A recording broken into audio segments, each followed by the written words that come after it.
ముజగములు తిప్పిందిరా ఓ ఓ ఓ జన్మధన్యం చిన్నారి ఈ చిట్టెలుకెలా భరించరా లంబోదర పాపం కొండంత నీ పెను భారం ముచ్చమటలు కక్కిందిరా ముజ్జగములు తిప్పిందిరా ఓ ఓ ఓ జన్మధన్యం అంబారిగా ఉండగల ఎంతటి వరం అంబాసుత ఎందరికి లభించురా ఎలుక నెక్కే ఏనుగు కథ చిత్రం కదా దండాలయ్యా ఉండాలయ్యా దయించయ్యా దేవా నీ అండా దండా ఉండాలయ్యా చూపించయ్యా ద్రోవా. జై శ్రీరామ్. ఈరోజు మరి మన సవిత్రిపేటలో గుండుమోగుల సురేష్ గారి ఆధ్వర్యంలో 7వ సంవత్సరం వినాయక ఉత్సవాలు జరగడం చాలా ఆనందదాయకం. ఎందుకంటే హిందూ సాంప్రదాయంలో గణపతిది మొట్టమొదటి పండగ మన భారతీయులకి. సంవత్సరంలో ప్రారంభమయ్యే మొట్టమొదటి పండుగ ఏదంటే వినాయక చవితి. ఎందుకంటే ఎంతో ఘనంగా హిందువులు మరి ఈ పండుగను దేశవ్యాప్తంగా భారీ ఎత్తున చేసుకోవడం జరుగుద్ది. మరి జరిగిన 5 సంవత్సరాలు వివిధ రకాల ఆంక్షలతోటి ఇబ్బందులతోటి ప్రజలు చాలా ఇబ్బంది పడ్డారు ఈ రాష్ట్రంలో. అటువంటి ఈ సంవత్సరం ఎంతో ఉత్సాహంగా యువత మరి తాడేపల్లి పట్టణం వరకు అత్యధికంగా ప్రతి ఈదులో కూడా వినాయకుడిని నిలబెట్టి ప్రజలు భారీ ఎత్తున మరి లైటింగ్తో కానీ ఇంకోటి కానీ ఆ స్వామిని కొలుసుకుంటూ నవరాత్రులంతా దీన్ని కూడా వినాయక చవితిని కూడా 9 రోజుల కార్యక్రమం ఎంతో ఘనంగా ఆ బొజ్జ గణపతికి పూజ చేయడం.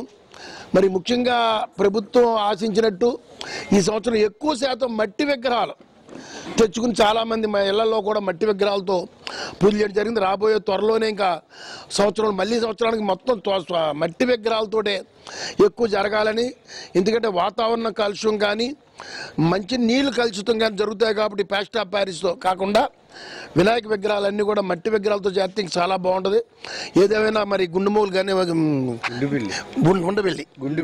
గుండుపల్లి గణేష్ గారు సురేష్ గారు ఆధ్వర్యంలో ఆయన స్నేహితులు అందరూ బంధువుల కమిటీ అంతా కలిసి చేస్తున్న ఈ వినాయక ఉత్సవం ఎంతో ఘనంగా మరి ఈరోజు మమ్మల్ని కూడా కేకేసి వారు సత్కరించి అవకాశం ఇచ్చినందుకు వారికి ఆ కుటుంబానికి ఈ వార్డు ప్రజలకు అందరూ కూడా ఆ విఘ్నేశ్వర స్వామి కరుణా కటాక్షాలు ఉండాలని అందరికీ ఆయురారోగ్యాలు అష్టాశ్వరాలు ధనధాన్యాలు ఇచ్చి పిల్లలందరికీ చదువులు ఇచ్చి, ఎందుకంటే చదువులకు సంబంధించిన దేవుడు మనకి వినాయకుడు అంటే.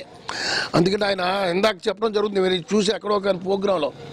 రోజు మనకి భారతదేశంలో ఇతి గ్రంథాలు రామాయణం కానీ భారతం కానీ భాగవతం కానీ గీతాపదేశం అన్నిటికీ మనకి వచ్చిందంటే అది వినాయకుడు రచించిన వాసి మహర్షి చెప్తే వినాయకుడు రాశాడు కాబట్టి ఈరోజు మనకు అవన్నీ తెలుస్తున్నాయి.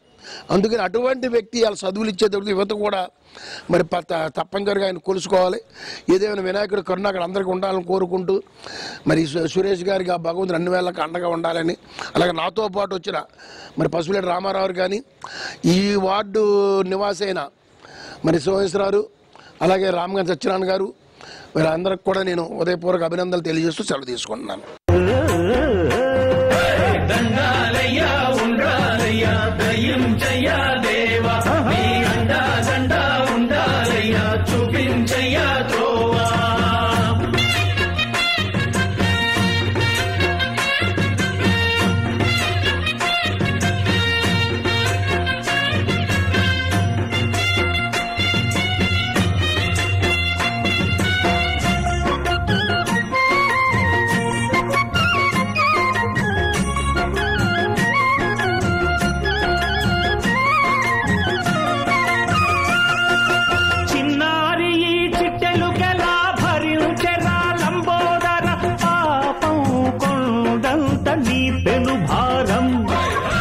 చెమటలు కక్కిందిరా ముజగములు తిప్పిందిరా ఓ ఓ ఓ జన్మధన్యం చిన్నారి